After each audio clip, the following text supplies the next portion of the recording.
Hello, welcome everyone and welcome back to my channel. Well, we have already learned the first principle formula and its derivation in the previous video. If you're not aware, you can just refer the previous video. But I know that applying it to the real exam question is like a little bit confusing, and we're going to fix that today. So in this video, we'll be solving a full set of differentiation from the first principle questions. So these are the ones that actually come in A-level past papers and worksheets and in all the boards, that is AQA, Edexcel, OCR, OCIE A-level exams. So let me start with our first question, which is differentiate the following function by the first principle. A is y is equals to x to the power of n. Well, this one we have already done when I was explaining you the theoretical part, but here we are doing it once again. So let me do. So in the last video also I told you whenever you have to apply first principle, you just have to note it down. So the first principle says that f of x plus h minus f of x over h and limit h tends to 0. In this case, y is equals to x to the power of n. That means your f of x is x to the power of n. So f of x is equals to x to the power of n. So f of x plus h, you already have studied the functions. That means if whatever be there inside that small bracket, that you have to substitute in place of x. So f x of x plus h, that means in this equation, I have to replace x with x plus h. So this will become x plus h whole to the power of n. Now sub in these values. So in f of x plus h, I'll be writing x plus h whole to the power of n minus, and f of x is x to the power of n over h. Limit h tends to 0. Now we need to simplify it, and for some simplification I have to expand x plus h whole to the power of n, and that can be done by binomial expansion. So according to the binomial expansion, this is going to be x to the power of n plus n x to the power of n minus 1 h plus n times n minus 1 over 2 factorial, which is 2 x to the power of n minus 2 h squared. You can clearly see in this case the power of x is decreasing by 1, whereas the power of h is increasing by 1. And the coefficients, either you can use this formula or the coefficients can be calculated using the Pascal's triangle. I'm not writing the whole one because it's not required, to be honest. So in this place, I'll be writing this and minus x to the power of n over h. So one thing you know, you can cancel out x to the power of n and x to the power of n, and now I'm left with this remaining expansion. They all have h common in it, which I can take it out. So I'm writing it here as I'm running out of the space. So let me continue it here only. I'll delete that later. So taking out h is common, remaining is n x to the power of n minus 1 plus n times n minus, and this is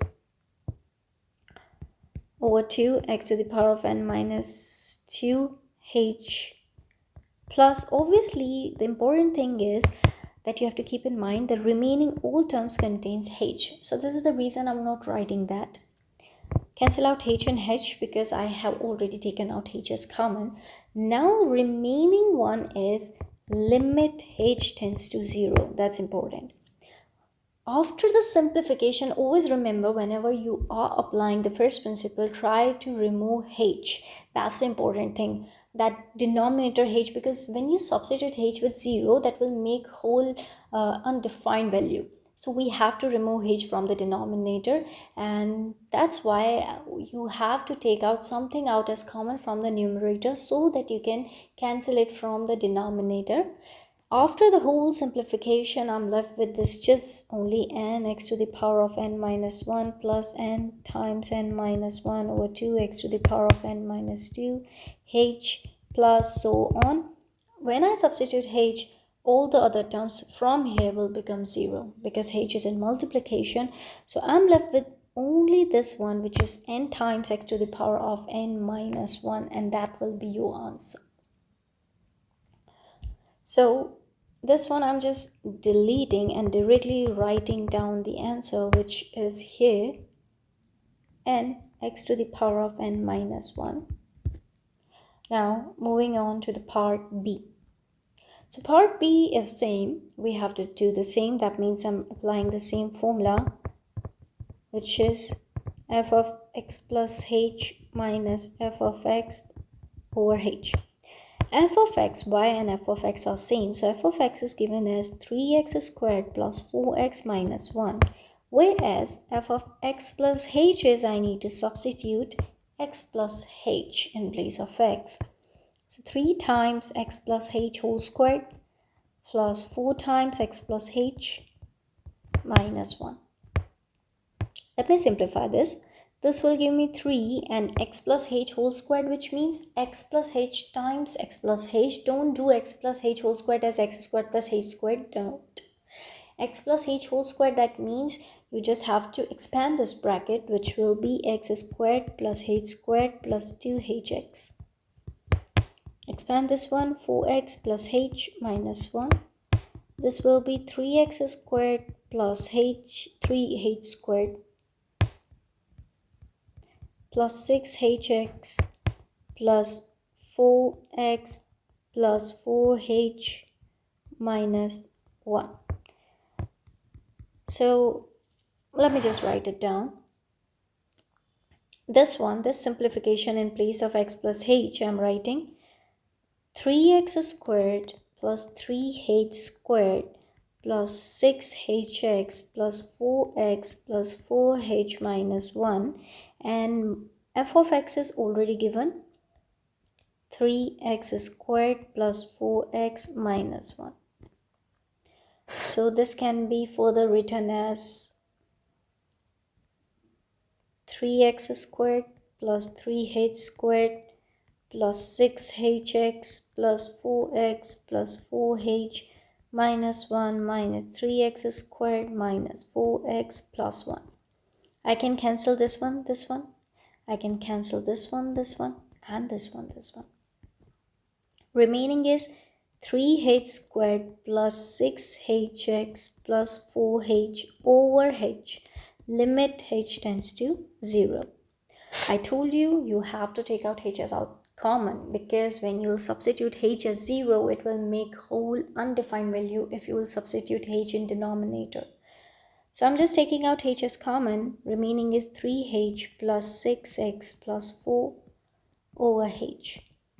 Limit h tends to 0. Now I can substitute h as 0. Remaining would be just 6x plus 4. And this is what we can differentiate. Question 2 says a curve has equation y equals x cubed plus 20x.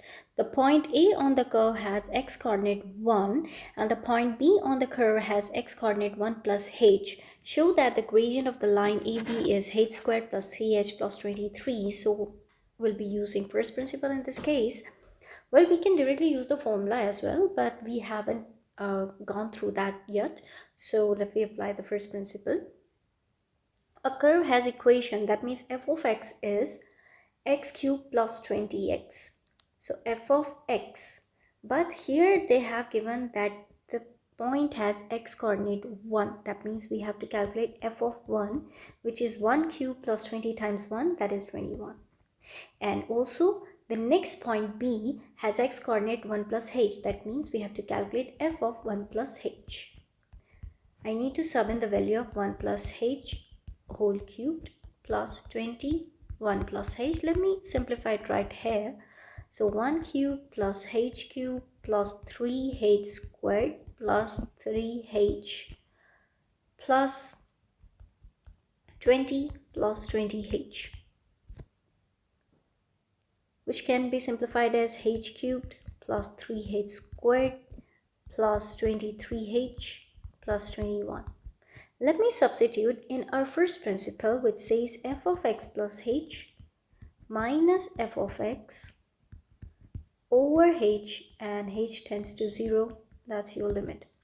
So I'm writing it here, h cubed plus 3h squared plus 23h plus 21 minus 21 over h, which is here this will become 0, and from the remaining 3 terms I can see h is common.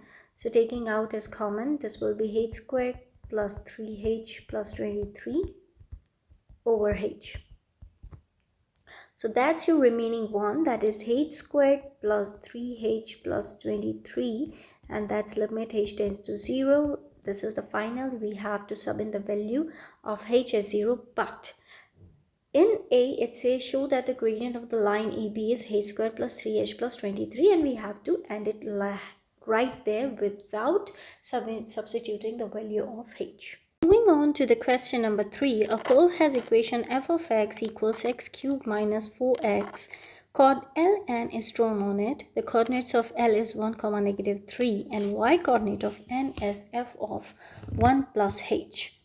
Find the gradient of the line Ln in terms of h, giving you answer in simplest form. That means obviously we are using first principle, limit h tends to 0, f of x plus h minus f of x over h.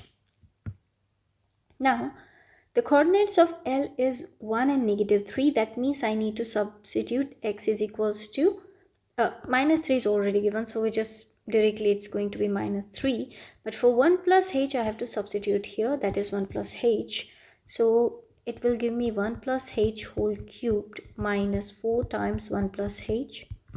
And y is already given, which is minus 3. It will become plus 3 over h. Here, limit h tends to 0. 1 cube plus h cube, when I expand 1 plus h whole cube, it will give me 1 cube plus h cube plus 3h squared plus 3h minus 4h plus 3 over h. Now this can be simplified as h cubed plus 3h squared minus h minus 3 plus 3 over h.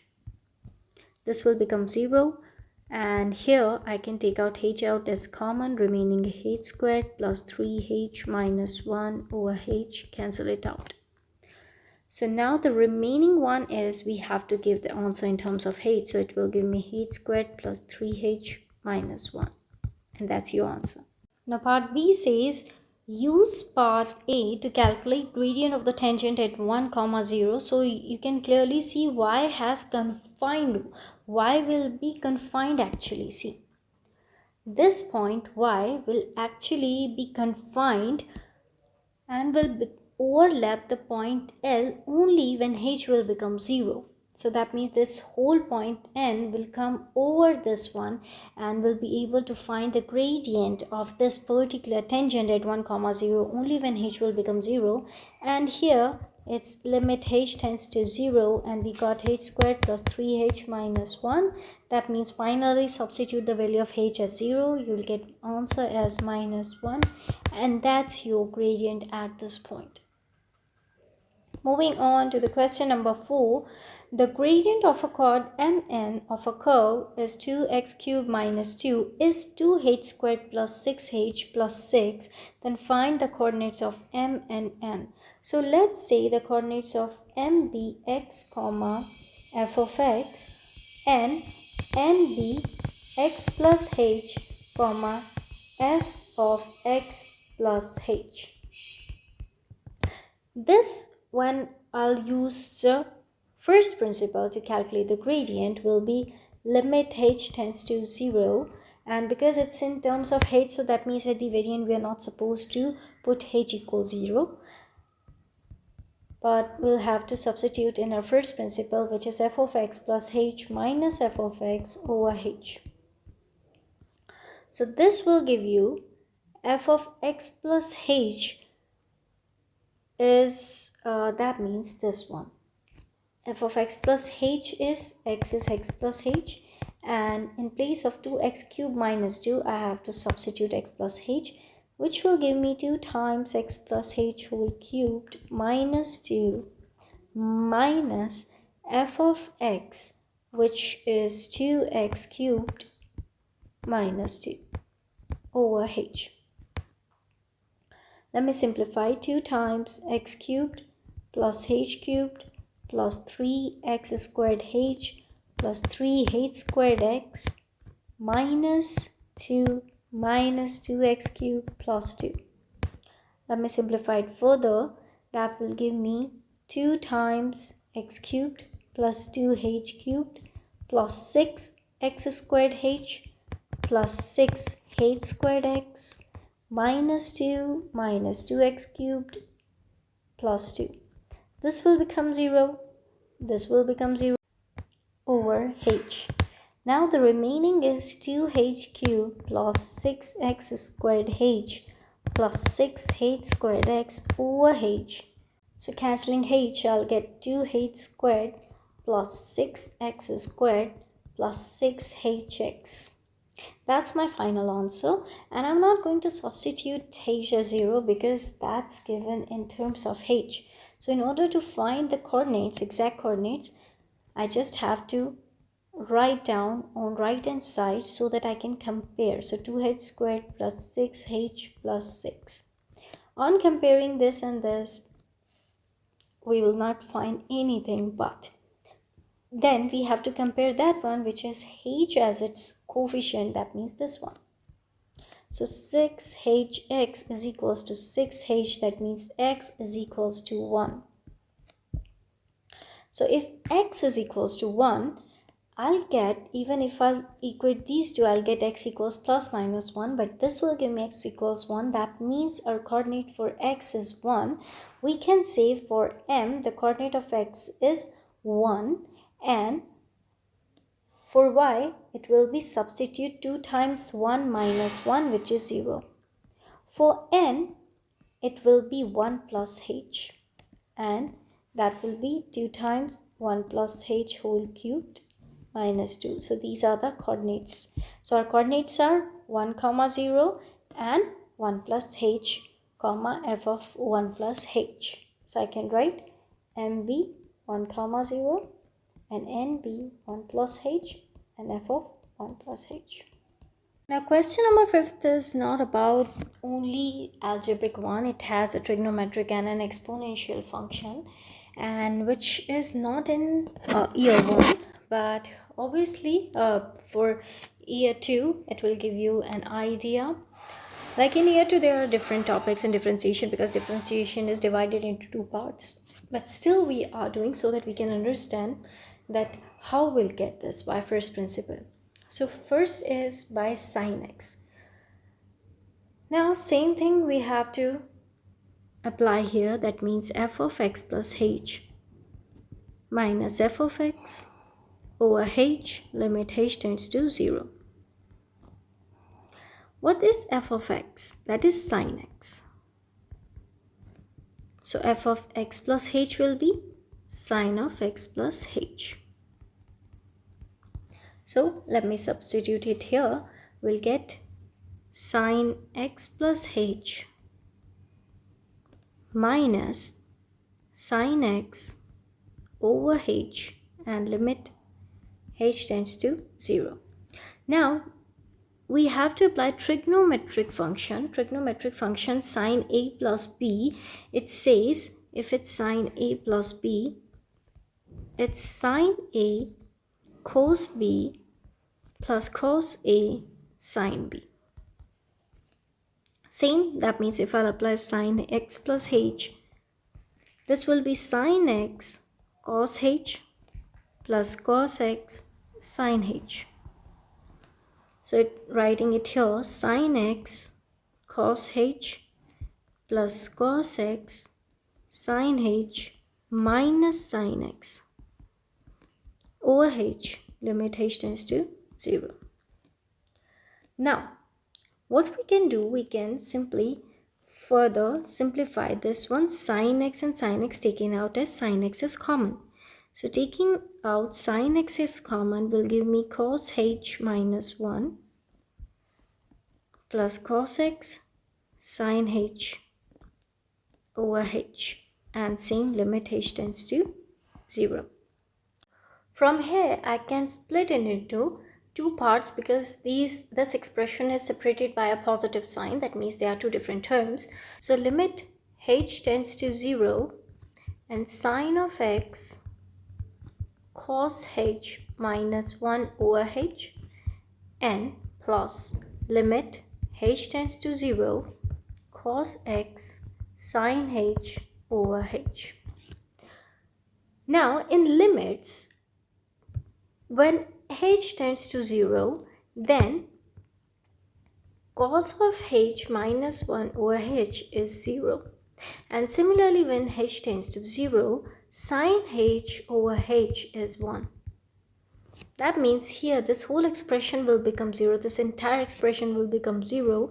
Whereas this sin h over h will become 1. That will give me the final answer as 0 plus 1 times cos x, and my final answer will be cos x, and thus by first principle we can find that differentiation of sin x is cos x. Then the last question, which is b, that is e to the power of x. So same will be applying first principle, f of x plus h minus f of x over h, limit h tends to 0. That means what we are supposed to do is we just have to sub in the value. F of x is e to the power of x, and f of x plus h is e to the power of x plus h. So substitute here e to the power of x plus h minus e to the power of x over h, limit h tends to 0. This can be written as e to the power of x times e to the power h. It's basic exponential function, the rules that I'm applying, minus e to the power of x over h. Take out e to the power of x as common, e to the power of h minus 1 over h. Using the standard limits, e to the power of h minus 1 over h when h tends to 0 will give you 1. So that makes the answer as e to the power of x. That means the differentiation of e to the power of x will remain as it is. Well, that was all about the first principle. In the next class, we'll be discussing the different formulas and how to use direct formula that for algebraic we have already actually derived, and also will be like in the coming videos we'll be studying like the tangents, normals, increasing decreasing functions, maxima, minima. These all are they all use the differentiation, the applications. So that we'll be doing in our coming videos. If you have any doubt, just like any sort of doubt, just comment down in the comment section. Any doubt you can post there. And also, if you're looking for one-on-one live online classes from year 1 to A levels for any subject, we have subject matter experts and we have produced great results. We are happy to share all the results, to be honest, and these are very affordable, to be honest. The GCSE classes are starting from £6 per hour, and for A levels they are starting from £8 per hour, and all the classes are pretty affordable. All you need to do is just book the free demo, and for that you just have to email us at edexcelacademy@gmail.com. So that's it for today. Bye everyone, take care.